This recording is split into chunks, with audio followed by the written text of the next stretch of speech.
besoin de toi, Jésus. Fais l'intervention. Fais l'intervention. J'ai besoin de toi. Tu es tout pour moi. Merci, Seigneur. Amen. La Bible nous dit, mes bien-aimés,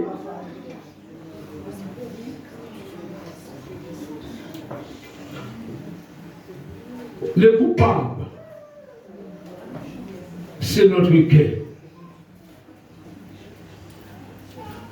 Ça fait quand même 3 semaines que j'ai commencé ce message. Le coupable est notre cœur. Vous savez ça? On a lu, on a vu que tout ce qui est sale, tout ce qui n'est pas bon, vient du cœur. C'est pas vrai? On dit le coupable c'est notre cœur. Mais Jésus est venu pour purifier le cœur. Jésus est venu pour nettoyer le cœur. Mais Jésus est venu aussi pour sanctifier notre cœur. Malgré le coupable de notre cœur, Jésus est plus fort que le coupable. Alléluia. Jésus est plus fort que notre cœur. La continuité de ce message, nous voyons dans le coupable de notre cœur, nous voyons le cœur de l'homme. Nous allons lire, mes bien-aimés, les versets clés. Je vais laisser le verset clé pour cette année. Gardez ces versets dans votre cœur. Moi, si on a lu 2 fois, on a déjà lu 3 fois, mais c'est les versets que vous allez garder pour cette année. Dans Proverbe chapitre 4, verset 23. Seigneur, merci, parce que tu es là. C'est toi qui nous bénis. C'est toi qui bénis cette assemblée en prière. C'est toi qui bénis toutes les assemblées en Afrique, en Asie, en Amérique, dans la Caraïbe. Tu as tous tes peuples qui s'élèvent pour ta gloire. Et nous aussi, nous s'élèvons pour ta gloire. Seigneur, garde-nous dans toute ta gloire. Protège-nous, Seigneur. Et merci pour la présence de cet esprit. Alléluia. Au nom de Jésus. L'Éternel dit à son peuple qui était rebelle, vous allez savoir qu'est-ce que c'est de vous priver de la présence de Dieu. L'Éternel dit à son peuple Israël, lorsque le frère a parlé de ça ce matin, il a touché quelques points, mais il n'a pas touché ces points-là. C'est toujours dans le même chapitre de Nombre, le frère Tignac a parlé. La rébellion, le peuple disait à Moïse, en Égypte, emmène-nous en Égypte, parce qu'en Égypte, il ne nous manquait pas à manger. C'est pas vrai? Et malgré les peuples de Dieu ont vu les merveilles de Dieu, ils ont vu la gloire de Dieu. Mais les peuples étaient un peuple à court, les cœurs étaient durs à comprendre la puissance de la gloire de Dieu. Ça, c'est Nombre chapitre 13, mon frère, tu as parlé ce matin. Ils ont bouleversé la vie de Moïse. Nous voulons retourner en Égypte. Nous voulons passer l'Égypte, il ne manquait pas à manger. Tu nous emmènes dans le désert pour mourir de faim. Ils ont, le peuple de Dieu a le problème de mémoire. Ils ont laissé la mer Rouge. Ils ont laissé Pharaon. Ils étaient esclaves de Pharaon. Un moment d'épreuve, l'Éternel a passé son peuple par un moment d'épreuve pour voir. Est-ce qu'ils ont compris qu'est-ce que c'est ma présence? Ils ont rejeté la parole de Dieu. Ils ont rejeté la puissance de Dieu. On dit à Moïse, nous préférons retourner chez Pharaon. L'Éternel dit, c'est comme ça, vous allez voir l'ennemi va vous tuer. Vous n'allez pas réussir. Vous n'allez pas entrer au Canaan. Il y a 2 personnes seulement qui vont entrer au Canaan. C'est Caleb et Moïse. Et Josué. Moïse a envoyé. Merci, vous êtes là. 10 hommes qui ont été au Canaan. Combien de peuples qui étaient là? Un peuple nombreux. Ils étaient partis pour 40 jours. Pendant la rébellion, l'Éternel les a punis pendant 40 années. 40 jours de faire. Chaque jour, c'est une année pour eux. L'Éternel dit, puisque vous êtes rebelles, vous allez voir qu'est-ce que c'est d'être privé de ma présence. Mais bien aimé, le verset qui m'a bouleversé. Le Seigneur, il peut nous priver quand on est rebelle, quand on rejette sa parole, il peut nous priver de sa présence. Lorsque l'on est privé de la présence de Dieu, il ne réussit dans rien. Amen, amen, amen. Lorsque l'Église est privée de la présence de Dieu, nous ne ressentons pas la présence de Dieu parce que lui-même, il peut nous priver. C'est pour cela que David disait, Éternel, n'enlève pas ton Esprit Saint. David dit, Seigneur, n'enlève pas ton Esprit Saint en moi. S'il a enlevé dans sa île, qu'est-ce qu'il va faire encore? Mais bien aimé, on peut chanter louer, mais lorsqu'on est dans le désordre, lorsqu'on est de la rébellion, le Seigneur peut nous priver de sa présence. On peut évangéliser, on ne voit pas les fruits. On parle du Seigneur, on ne voit pas les fruits. On prêche, on ne voit pas les fruits. Mais on prêche pour nous-mêmes, mais le Seigneur n'est plus là. Tout est bouleversé pour nous. On ne voit pas l'argent. On travaille, mais on ne voit pas l'économie. Les diables prennent tout. La maison est toujours tête en bas. Problème sur problème. Parce qu'on est privé de la gloire de Dieu. Il parle pour son peuple. Quand on est privé de la gloire de Dieu, pas de réussite. On ne mange pas le meilleur fruit parce que nous sommes rebelles à la parole de Dieu. Il permet cela. Lui-même qui a créé le ciel, c'est pas lui qui a créé les poissons de l'église. Qui a créé les poissons? Dieu. Alléluia. Qui a créé les poissons? Dieu. Qui a multiplié quelques petits pains. Dieu.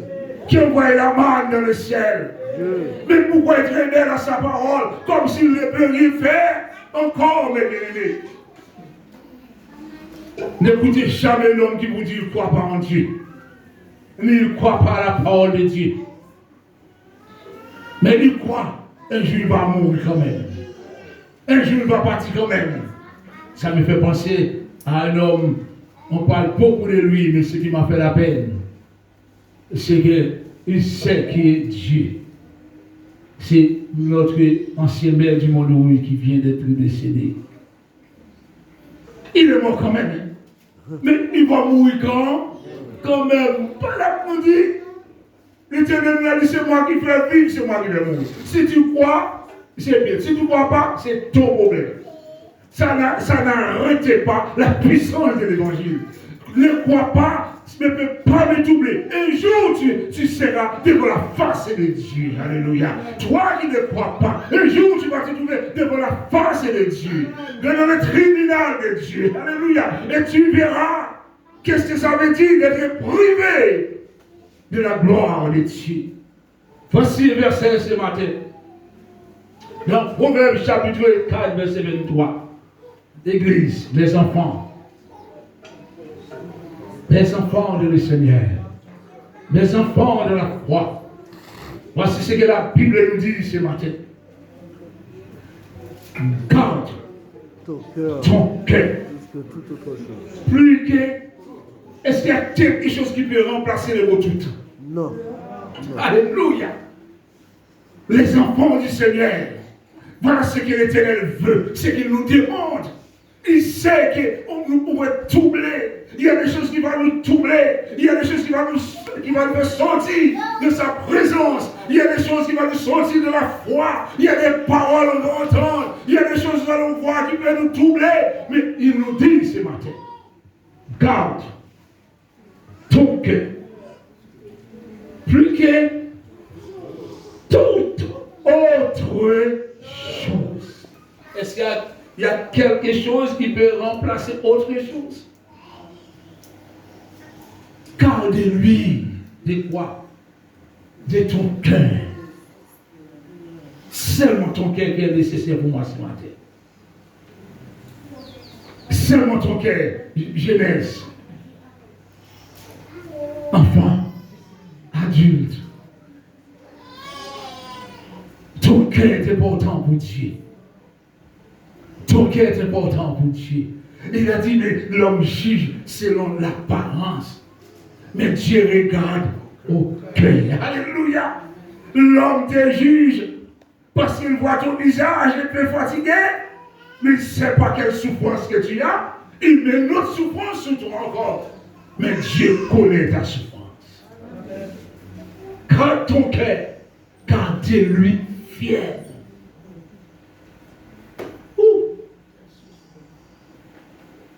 Les sources de la vie, seulement là, dans ton cœur. Cette année, ne vous laissez pas troubler par quelque chose.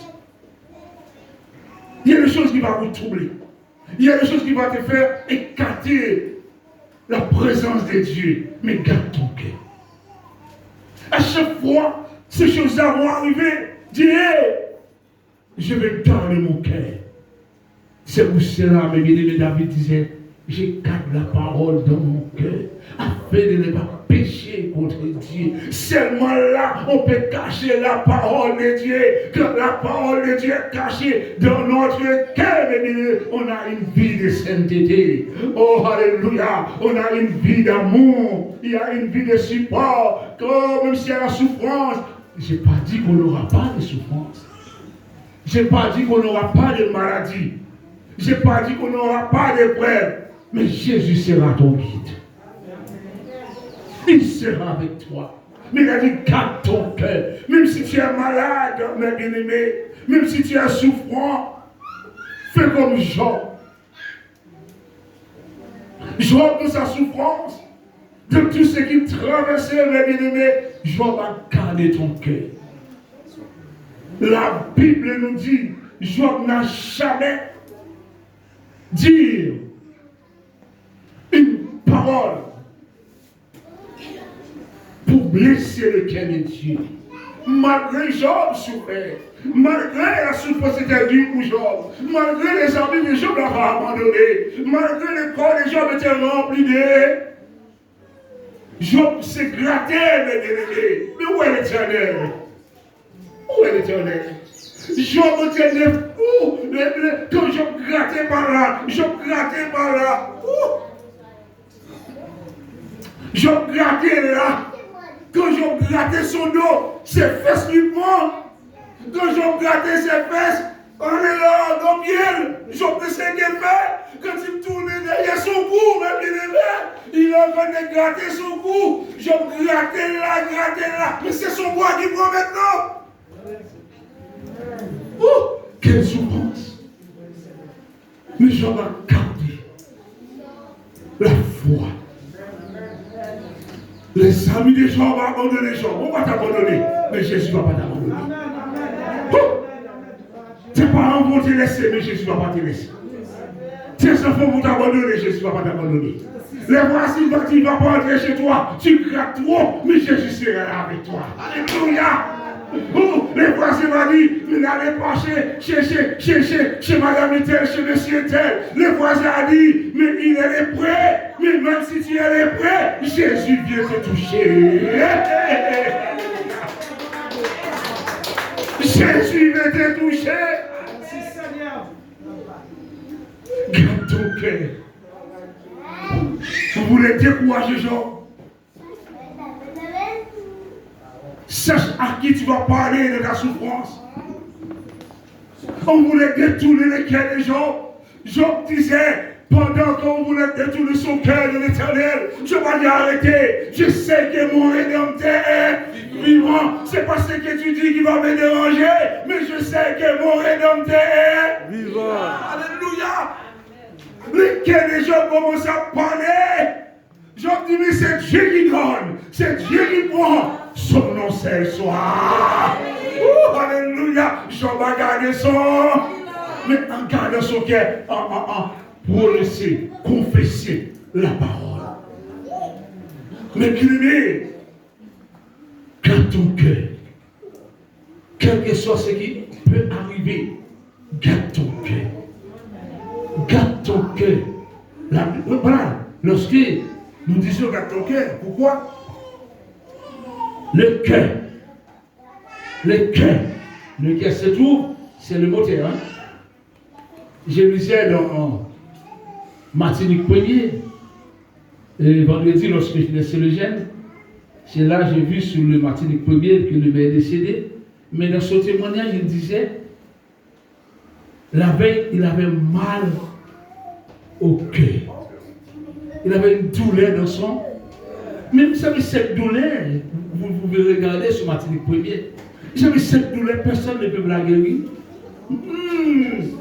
Quand il disait, il avait une douleur sur son cœur, j'ai dit, Seigneur, c'est lui et son Dieu qui sait.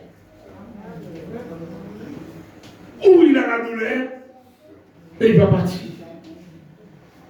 Il a senti une douleur depuis la veille dans son cœur. Parce que ça ne n'appartient pas. Dieu, il travaille le cœur de l'homme. Alléluia. Dieu, c'est là, il touche le cœur de l'homme. Oh, avant, nous prions beaucoup pour nos enfants. Et nous continuons à prier. Nous ne prions pas pour les enfants puissent travailler. Nous ne prions pas pour les enfants avoir la richesse. Je ne prie pas pour que Dieu bénisse les enfants. Je ne prie pas pour Dieu bénisse, donne travail, donne des femmes, donne des maris. Non, je prie pour que le Seigneur change le cœur de mes enfants.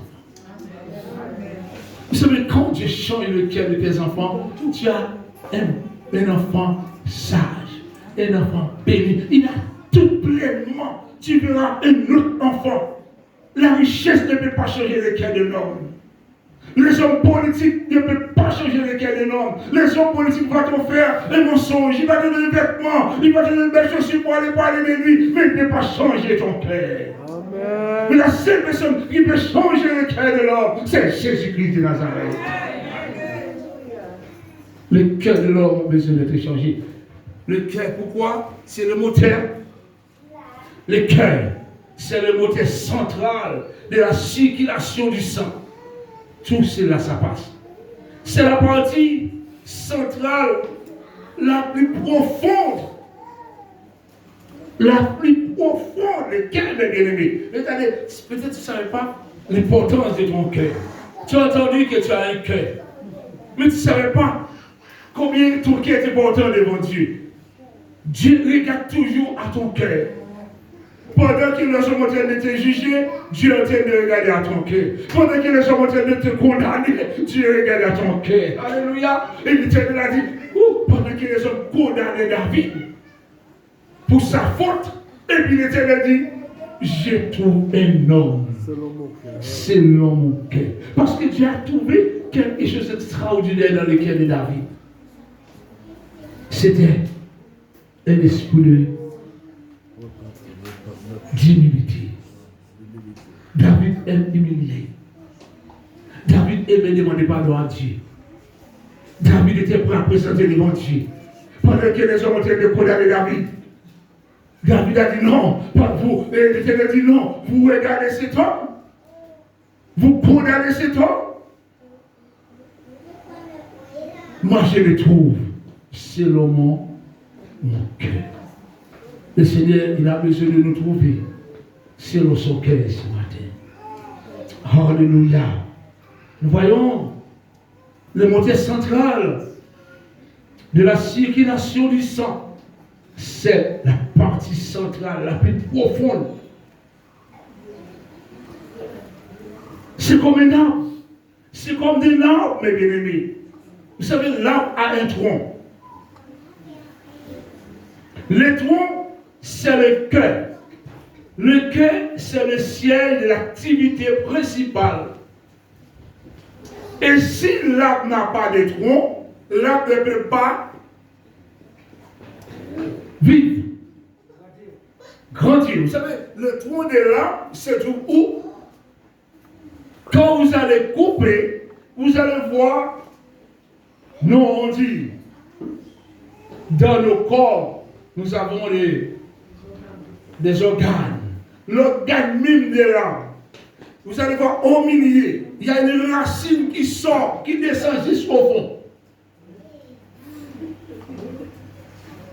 La racine même l'arbre, tu as mis des bouts là, mais ce qui fait grandir, c'est cette racine-là. C'est le cœur de l'arbre. Et tantôt que tu n'as pas touché le cœur des bien-aimés, là, et puis toujours. L'homme, c'est pareil. Ce qui nous tient debout, c'est le cœur. Quand le cœur est malade, tout le corps s'affaiblit. Quand le cœur est de la souffrance, tout le corps sont de la souffrance. C'est pourquoi la Bible nous dit dans Jérémie 17, verset 9 à 10, n'oubliez pas, garde ton cœur plus que toutes choses. C'est-à-dire ne laissez rien vous troubler. Les choses vont arriver. Écoutez, ne sortez pas de la présence de Dieu. Ne laissez rien. Il faut que ça arrive. Garde ton cœur. Garde ton cœur propre. Garde ton cœur sain.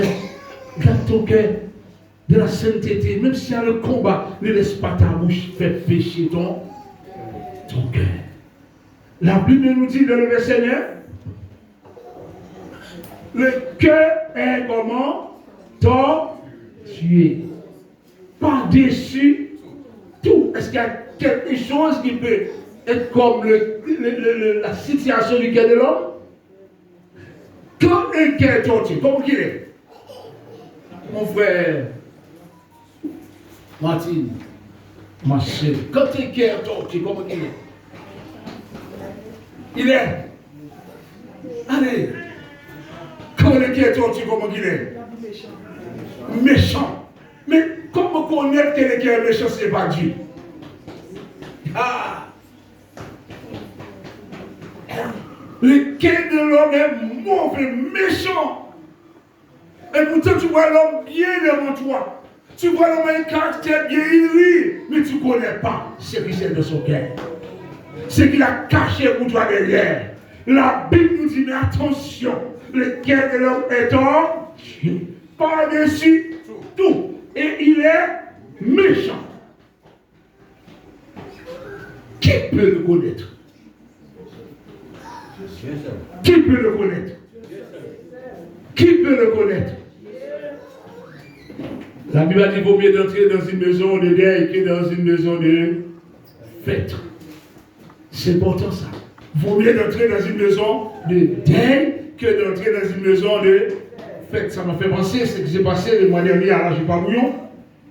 Cet homme qui a invité les amis pour fêter dans son salon. Et pendant la fête, son ami était là. Sache mes bien-aimés qui il faut inviter. Son ami était, son ennemi était dans le salon avec lui. Son ami, il a invité son ennemi.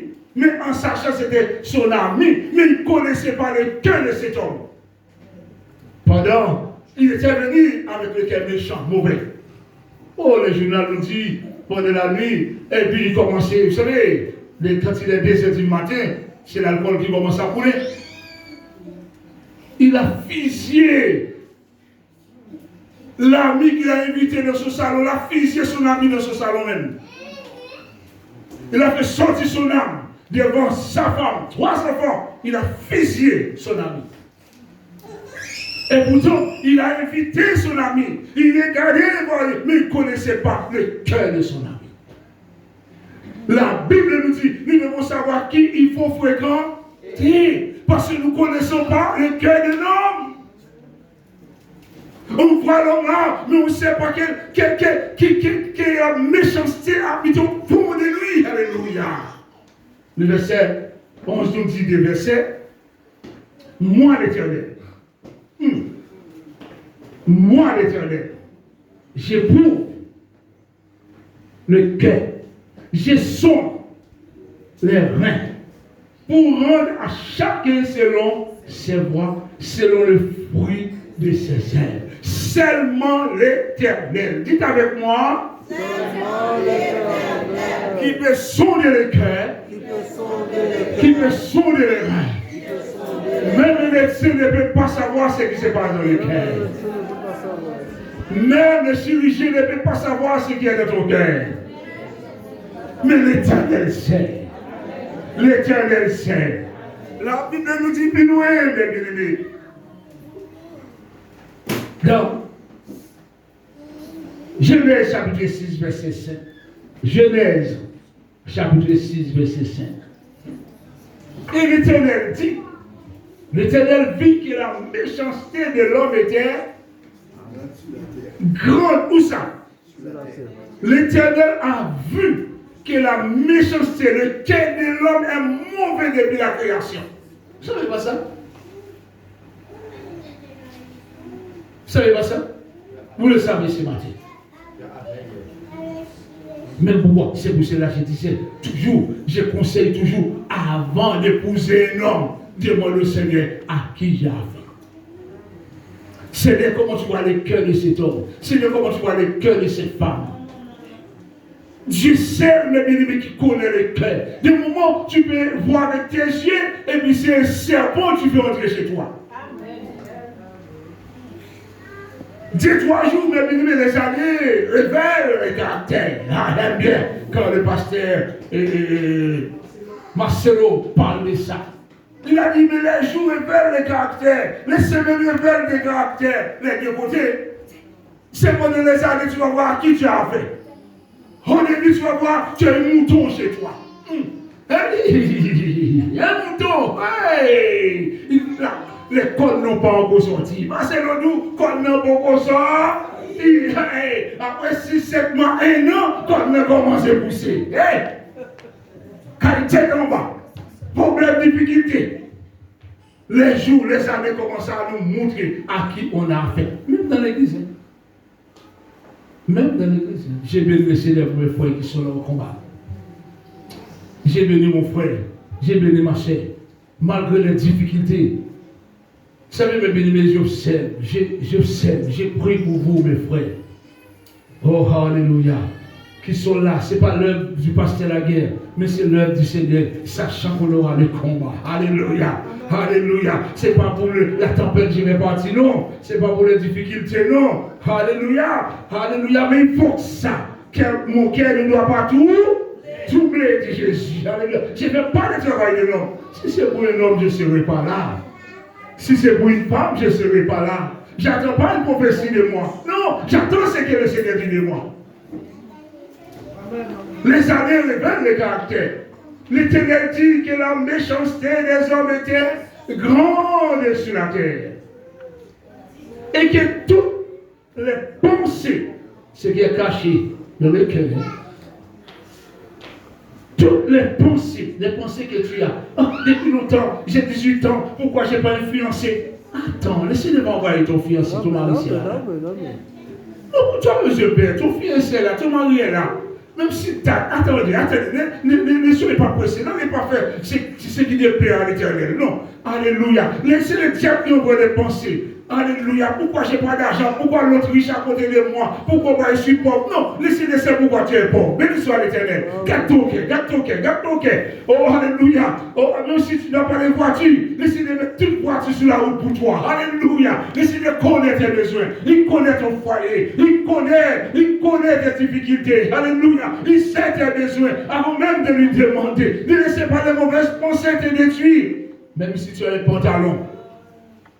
Là, tous les samedis, viens à l'église le dimanche avec. Le Seigneur sait que tu as un pantalon. Et le Seigneur est en train de regarder. Qu'est-ce que tu vas penser? Est-ce qu'il va dire, je vais avoir 10 parce que l'homme qui n'est pas enfant de Dieu a 10? David disait, n'irritez pas contre les méchants. N'enviez pas les méchants. Amen. Ils sont fauchés plus vite. Ah! Toi, vive avec ce que le Seigneur te donne. Mais garde ton cœur. Alléluia. Garde ton cœur. La Bible nous dit que toutes les pensées de la guerre se portaient chaque jour uniquement vers le mal. Voici l'homme, la création de l'homme. Le verset 6 nous dit, l'Éternel s'est repenti d'avoir fait l'homme sur la terre. Et il fit affliger en son cœur. Nous voyons que l'Éternel avait un cœur. Nous voyons que nous pouvons blesser l'Éternel. Parce qu'il était affligé où? Dans son cœur. L'Éternel a un cœur. Il s'est fait homme sur la terre, mes bien-aimés. L'Éternel a écrit, nous pouvons faire l'Éternel pleurer. Alléluia. Le peuple d'Israël a fait l'Éternel pleurer. Le peuple d'Israël a fait mal à l'Éternel. Jusqu'à ce que l'Éternel dit, vous allez savoir qu'est-ce que c'est de se priver de ma présence. La Bible nous dit,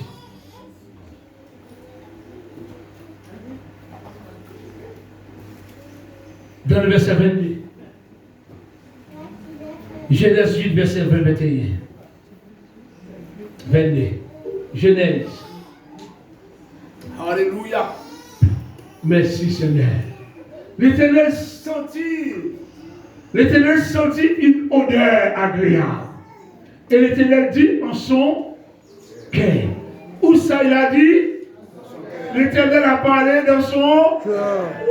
Ma soeur, l'Éternel parle dans son cœur pour toi. Ta prière sera une odeur agréable. Ta prière sera une odeur agréable, mon frère. Pleure devant le Seigneur. Ne pense pas à ta prière rejetée. L'Éternel est en train de regarder ton cœur. Au moment où tu te sens seul, l'Éternel est avec toi. Pendant que tu es en train de pleurer, pourquoi on ne m'a pas appelé? Personne ne m'appelle pour m'encourager. Mais le Seigneur, il est là avec toi. Alléluia. Pendant que tu te sens seul, tu as envie d'entendre quelqu'un qui t'appelle pour te dire je t'aime. Tu ne trouves pas, mais Jésus est avec toi. Ta prière, c'est comme un parfum de bonne odeur. L'Éternel sentit une odeur agréable. Et l'Éternel dit en son cœur, je ne maudirai plus la terre à cause de l'homme. Parce que les pensées du cœur de l'homme sont mauvaises. Dès sa jeunesse. Et je ne frapperai plus tout ce qui est vivant comme je le fais. Le verset 22. L'Éternel s'est repenti. L'Éternel n'a pas regretté de faire les bêtes. L'Éternel n'a pas se repenti d'avoir fait les bêtes. Jusqu'aujourd'hui, les hommes sont durs. Mais l'Éternel s'est repenti d'avoir créé l'homme. Tellement l'homme est mauvais, mes bien-aimés. Et reste-moi, Jésus est mort pour nous. Pour changer nos cœurs. Alléluia. Tant que la terre subsistera, les semailles et la moisson, le froid. Écoutez, quand vous voyez l'autre qui ne croit pas en Dieu, c'est parce qu'il n'a pas lu la parole de Dieu encore, non? Regardez ça. Le froid. Canada fait combien? Moins de 15. Le froid. Regardez, putain, l'Éternel a parlé du froid. Faut dire, l'hiver. Regardez, la chaleur. Nous sommes chauds en Martinique. L'été et l'hiver, le jour et la nuit ne cessera. Ce n'est pas un homme qui a créé tout cela, c'est l'Éternel. Ce qui est impossible à l'homme est possible à Dieu. Alléluia. Ce qui est possible à l'homme est possible à Dieu. L'homme pensait, tu ne vas pas réussir. L'homme pensait que tu ne vas pas délivrer. L'homme pensait, tu ne vas pas arriver. L'homme pensait que tes enfants seront maudits. Mais l'Éternel a dit, il les bénira. Il les bénira. Il vous bénira. Il vous bénira. Il bénit vos enfants. Il bénit, alléluia. L'Éternel vous bénira ce matin. Que le nom du Seigneur soit béni. Alléluia. Besoin Jésus.